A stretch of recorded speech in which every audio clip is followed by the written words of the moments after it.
Hey guys, it's Brian. Welcome back to another Firebird Friday. Today, we're tackling a wiring harness for the 67 Firebird.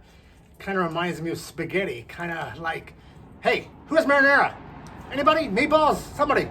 Help me out here with this marinara, meatball, spaghetti, mambo jumbo crap. Enough of this, more of this. Let's get to working on it. All right, on my 67 Firebird, of course, now this is the V8 400 model we found out.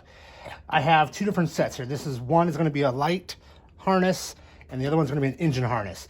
So, tell the difference is one has only 8 pins, the other one has 10 pins. You can kind of tell the difference, but they just snap in. Let's grab those harnesses, let's plug them in, let's take a look at how bad this wiring is on this Firebird. All right, guys, so when we're making repairs to your wiring harness, you're gonna need just a few things. You're gonna need a soldering iron, of course, a nice quality one. This one here, I'll have a link for in the description, you can buy it. You're gonna need a lighter for your heat shrink, some tubing heat shrink. Now this kit does come with some, but I happen to have some, so I'm gonna use mine. Some wire strippers, wire cutters, some solder for your wiring. Also gonna need a little device to kind of hold everything into place because it does get warm when making repairs. So we have that, the lighter, the crimper, solder, heat shrink. Why can't I say that today? You'll need that soldering gun right there. You'll also need a assortment of connectors. And remember, the color sizes are for just what gauge wire you're working with. Kind of keeps it all kind of nice, red, blue, and yellow. Get you a kit one of those, and of course, descriptions are down below. I tend to like a piece of cardboard to work on, kind of make my work area so I don't burn anything because I'm working inside on the kitchen table. Don't tell the wife. And with that, let's get into our wiring harness. All right, guys, so this is my engine wiring harness from the 67 Firebird. This here is the part that connects to the firewall, to the junction block that they have. And these are my wires, and you can see they're a little bit ratty and tatty, and we got some that are just put together with probably just electrical tape. They're probably not even a good repair. Let's just see real quick while we're working here. Already my finger got poked by something. So, oh boy, oh boy, oh boy.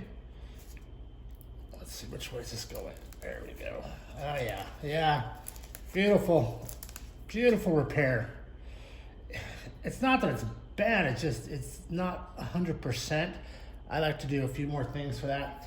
So, well, we have this here, we have some parts that are like not even what we know they're connected for. Let's go over and just look at a basic wiring diagram and understand how it works. This is my handy dandy wiring diagram. Now I do have a big, huge one about the size of a kitchen table that if you're interested in buying it, I have available. You can buy them and put it up in your garage.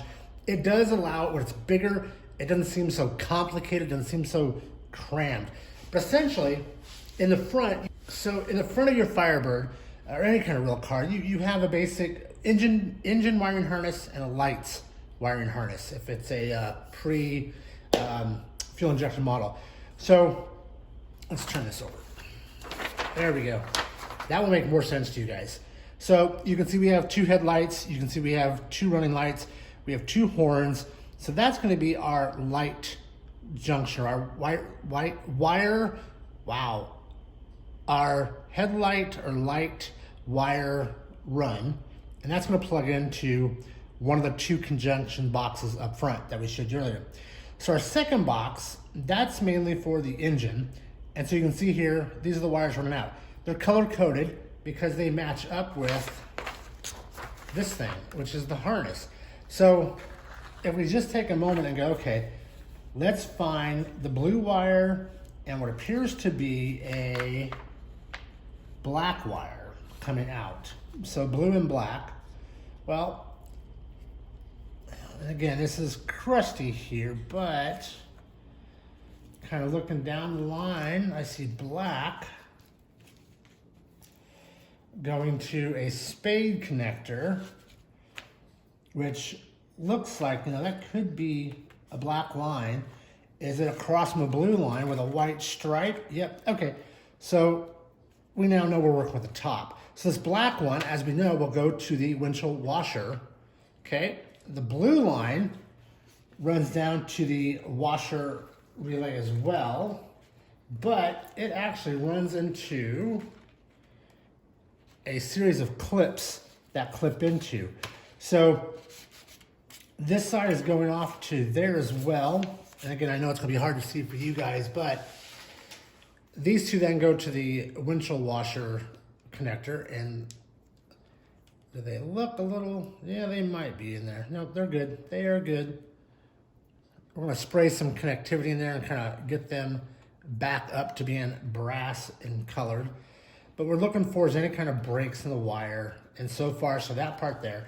This green wire kind of comes in and just messes everything up. So let's pull that one out. And of course, that's one of the ones that has a bad splice into it. Of course, we have one here with nothing, one here with nothing. So let's just keep identifying. All right, so there's that one. That one's off to the side. We know these first three, it looks like. Yep, those three right there. Kind of put them up and out of the way. They go to our windshield wiper thing. So the next ones we have is this green wire. Oh, okay, green wire. This is going to our engine temp, I think it's what it says. Temp gauge. So the green wire goes to our temp gauge, which should have an end on it, but it does not. So we'll have to fix that. Just kind of checking the wire, see if there's any frays in it or anything. It all looks pretty good. So we'll kind of coil that up, kind of make it somewhat easier on us. That's when we're messing around here. Okay. And that one there has that connection that we need to fix. Now, so then from here, then we have a purple one, which goes down to the starter solenoid. And that's this big purple one here. Of course, the bigger the wire, the more amps and current it's carrying. And you can see there's the connector for it for when it goes to the solenoid. And this, of course, is a little chrome metal to keep it protected. So we'll pull that off. This one's pretty good until you get to there. So we'll have to fix that here in a second. So we'll keep that off to the side. Then we have, after the purple, then we have a red one running to, looks like the starter. So there should be a red one in here. It's one of the starter motor, and I don't tend to see that one. Should be the very bottom. And I bet you, I don't know if that's the orange and the black one. I bet that is this orange and black. Kind of looks like an orange and black line. That's going to the starter as well. So of course we're gonna need a splice in on that one there to go to it. Of course, we know this one goes to our windshield wiper as well, so we'll kind of hook that one into up there for that.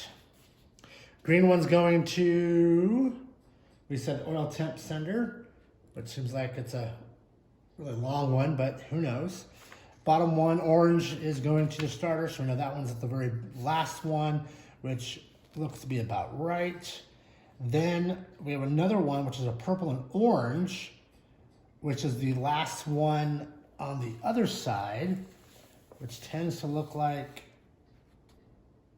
oh, this is a yellow one. I have, so the very bottom one, this yellow one here, so this must be the yellow one that goes to the brake cylinder. Yep, that looks to be about right for a brake cylinder, although that might have to be replaced once we look at our cylinder over there. Then there should be another big orange one that runs the coil, which will be the next one up, which seems to be this one. And this one here looks more like it's white. And it actually looks, no, there's a splice right there. There's tape. I hope you guys can see that. There's tape on this. Let's see if I can get that off there. There it goes. Come on now. It's been heated on there too. I might have to get a razor blade and just cut that, but that looks to be cloth. All right. So nice and warm. Yep. Go and just kind of tin your top here. Get a little bit on there. And you want to come in here and you want to heat the wire, not the plastic, just the wire. And then once it's nice and warm, and you got to be patient sometimes.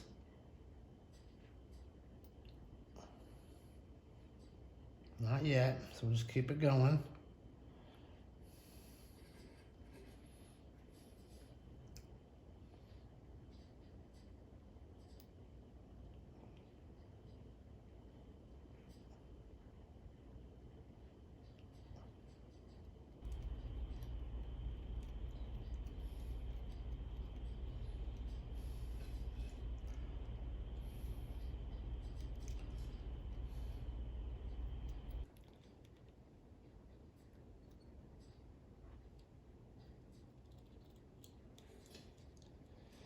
So this kit here is not my favorite kit. I could not find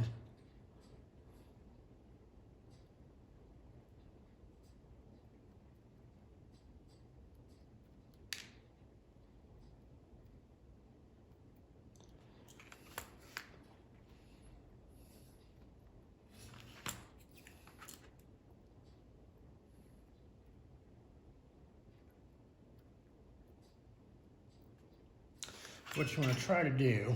Again, take our shrink wrap, you can slide it up there and over, kind of put it right there in the middle. Get your favorite cigar lighter and just kind of heat it up.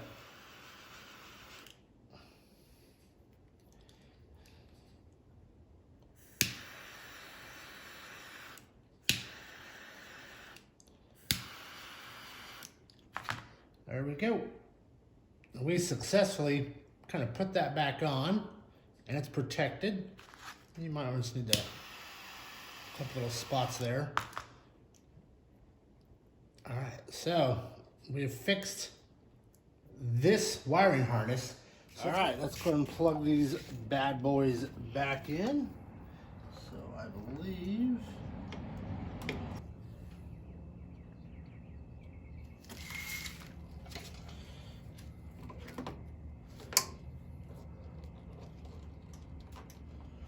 all right, so we have them both back in, and I'm gonna bring you guys in a little tighter. Now I understand we haven't made all the necessary additions because we're not quite there yet, but I want to get to a point to where I could pull this all together. All right, so I want to kind of come in closer and hopefully this will focus, but those are my repairs. Now, in a better world, and I may even redo this, I forgot that one. Damn it, I forgot to do one. Yeah, story of my life. Give me an opportunity to do this over again. But as you can see on these ones here, typically I would want to go and grab the right gauge wire in the right color and finish off the wiring harness. Now, as you can see here, I have it laid out correctly on how it was supposed to go on the car. And of course, we know this is going up to our alternator, which is on, that side. So we got it back together. We got these plugged in, they're nice and connected.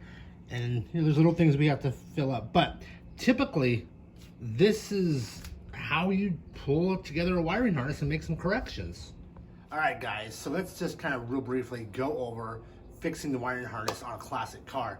First thing you have to do is get that wiring harness. Now, if you're lucky enough to have a first gen Firebird, I'll have some links down below where can sell you my wiring diagram, which is this big, huge, like poster size. I think it's 50 inches by 73 inches, so it's a pretty big wall-mounted piece of paper or a poster of the entire wiring diagram for the 67, 68, and 69. And of course, there are some variations, but there'll be a link down below for that. But you're gonna need a soldering gun, you're gonna need some soldering, solder, you're gonna need a crimper and a stripper tool, which is, you can buy those anywhere, and they're cheap as heck, and a little bit of time, and you cut it, and you squeal it back, you clean it up, you solder the solder through the wire so it makes a good connection, you put your heat shrink on, and you light it, and it shrinks it down, and that's when you get some good quality results. Now, to buy both these wiring harnesses from one of the Firebird vendors out there, I was looking at